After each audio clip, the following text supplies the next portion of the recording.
Can you talk about some of the innovative strategies and approaches that you're looking at doing to achieve some of the carbon and renewable goals we've been talking about? Yeah, I'd love to talk about the Olympics, but first I want to piggyback a little bit on Mayor Biskupski and her leadership among the national mayors, because I think this is an important point where on a national level, the federal government has decided to make the environment a partisan issue. And therefore it has bogged down with many other issues, and we're making no progress. So we can no longer rely on the federal government to solve these issues. State to state, it hasn't been an emphasis for most states, so it really falls on local communities. And it's a very empowering time for us, but it's a time that we need to act. And I think taking that leadership on a grassroots level, we can get to the same place. And it's incumbent upon us to do that right now. So I give the mayor a lot of credit for stepping up there and inspiring other mayors, because I think that's the only way it's going to get done in the time we have. But as far as the Olympics go, the Olympics have a mixed reputation. We all love the sport of it, but the last number of games we've seen a lot of corruption, a lot of environmental devastation. It's going into petrostates. It's got a bit of a reputation for being corporate. And I think hosting them here in Salt Lake and in Utah, we have a chance to reboot the games and take them back to the spirit of the sport. But the part that excites me the most is I think we can do the first net zero, compact, sustainable games. We have a great opportunity to further a lot of the efforts we're already doing in our communities now. We have both Salt Lake and Park City and Summit County all trying to be 100% renewable by then. So that's an easy box to check. But on top of that, we're electrifying our fleets. We have electric buses. We're planning on pushing that out into electric plows and police cars and such.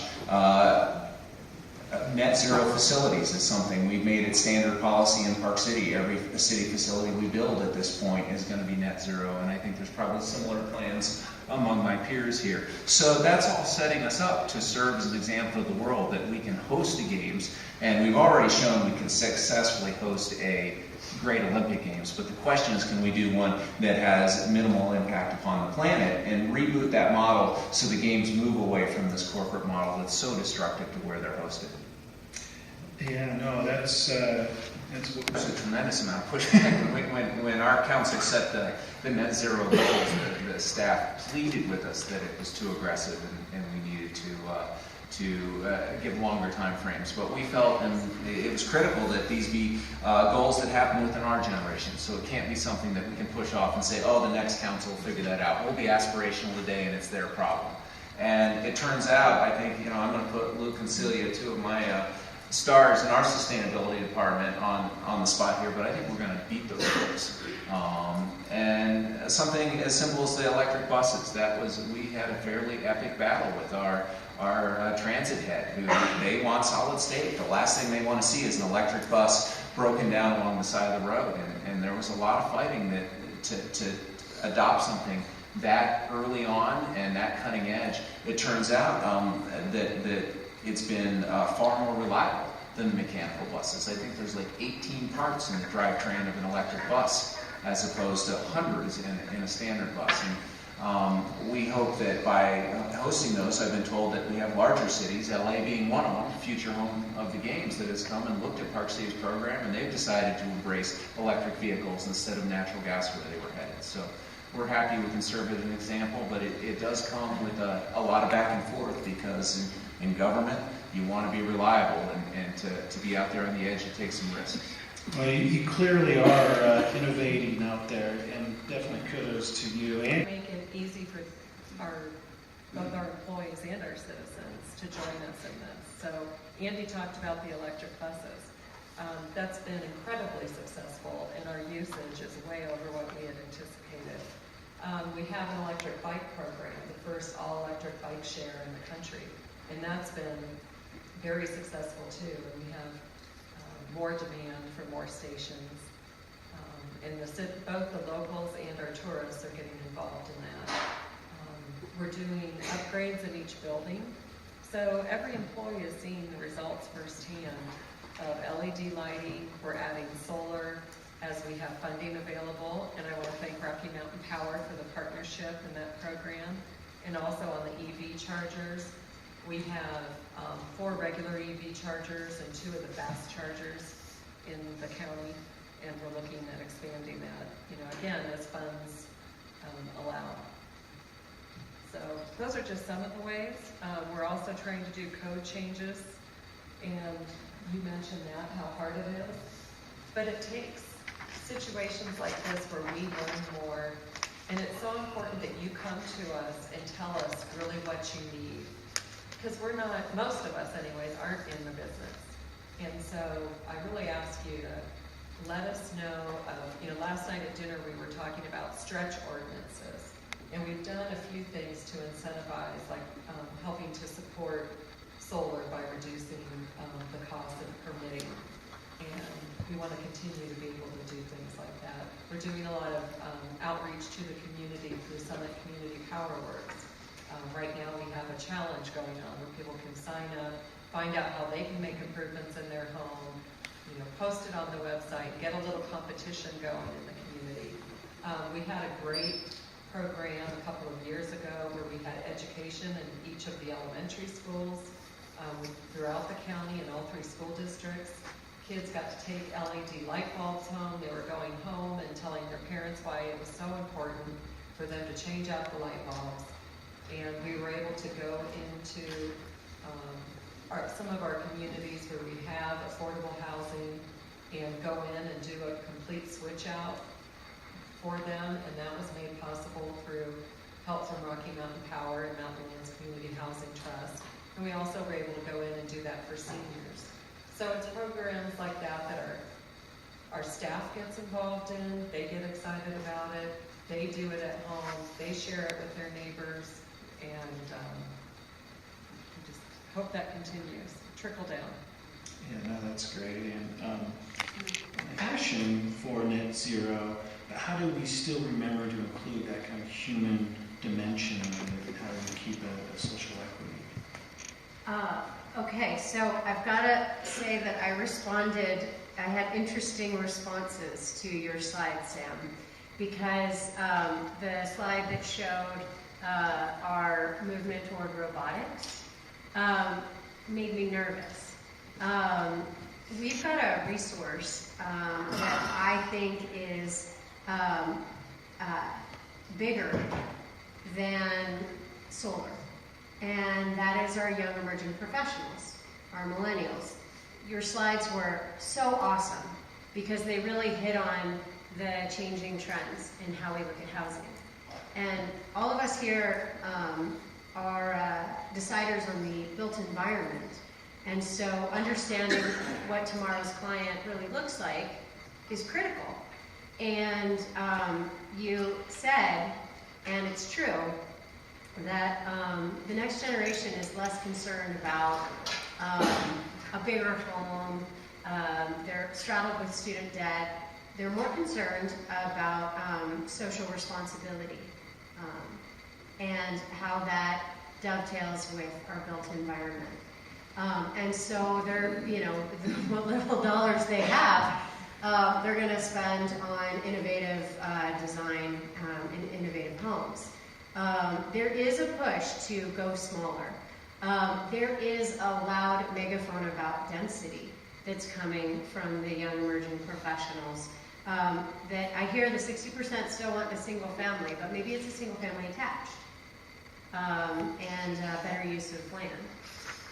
But I'll say, in terms of social equity, that's one piece. What's coming our way from the emerging next generation. But also, I figured I would just ask everybody here, if you do not identify with the male gender, but you are part of the construction industry, will you stand up?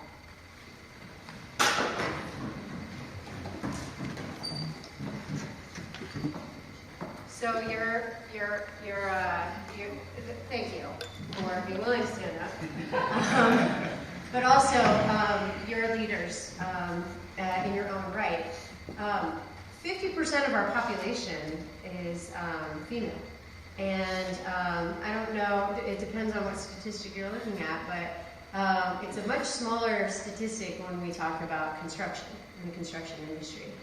And one of those policy walls that I ran into when I was trying to create affordable housing and really didn't know enough to stop, back when I thought, oh, I'll just build homes, was that I hit a barrier with the Department of Professional Licensing.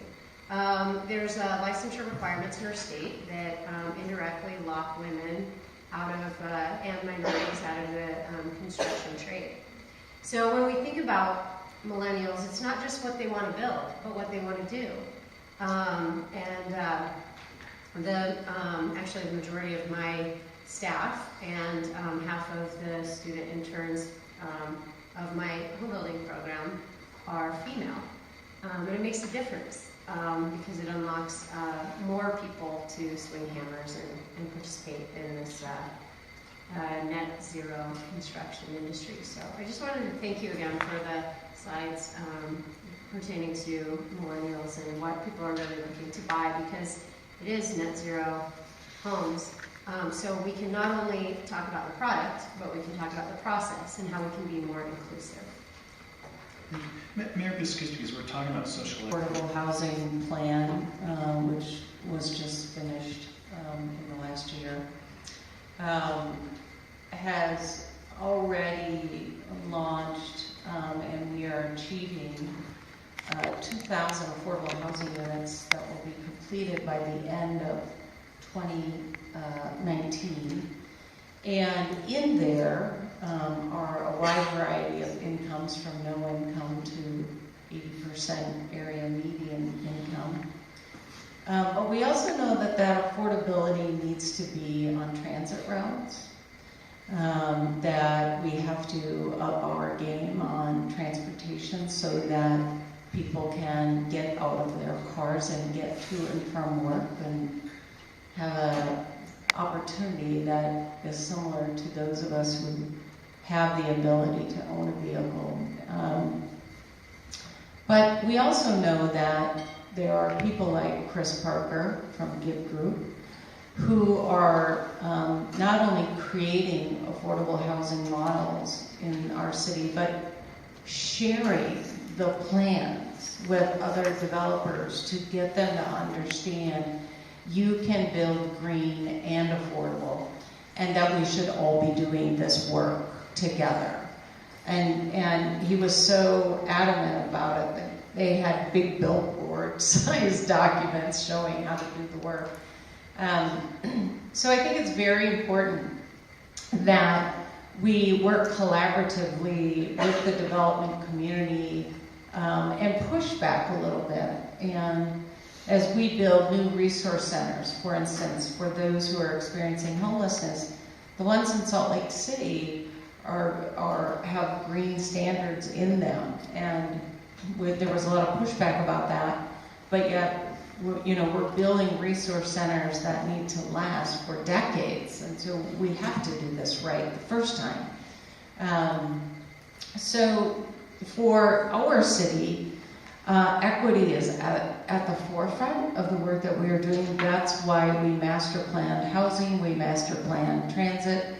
We are working diligently to try and figure out the first and last mile transportation solutions for people that need them, and getting very creative with how that works. Yeah, no, that's great. With affordable housing, one of the areas you never really think about as being a challenge of housing is Park City and Summit County. Did Mayor Bierman or Chairman, would you like to comment on that? Some of the challenges you're facing on housing and how to keep it sustainable as well? Sure. You want to go first? Okay. Well, for us, we really have 4 critical priorities in our community. One of them is housing, the other is transportation, energy, which is also climate, and social equity. And what I've found is that you can't separate any of the 4. They're all tied closely together, and they have to be a consideration. And we are losing our middle class in town. We are down to where residents are a good minority in town. And so we are trying to figure out how to preserve that. And one of our goals is to build 800 affordable units for our essential service workers, our teachers, our cops, essentially our middle class, to keep a vibrant community.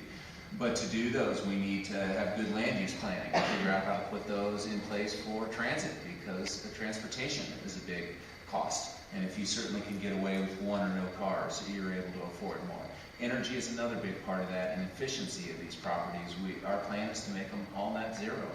And one thing I found is as we've entered this phase of talking about net zero building or efficient building, there's always critics out there. So if it comes to the council, well, here's one scenario, we'll build them for this cost. Or if we value engineer this, this, and this and take these efficiencies out, it's less expensive. And so we've had to actually shift our mind frame and say, okay, this is like safety standards, fire systems, or ADA standards. It's not open for discussion. We are building every property net zero, and that takes it sort of out of the political realm, and then it's just a matter of figuring out where you want to build them and how you need to pay for them. So it's been something we're working our way through, but a big challenge in our community, because if we don't get it right, there's not going to be anybody left in town. We'll just be a resort town of second homes.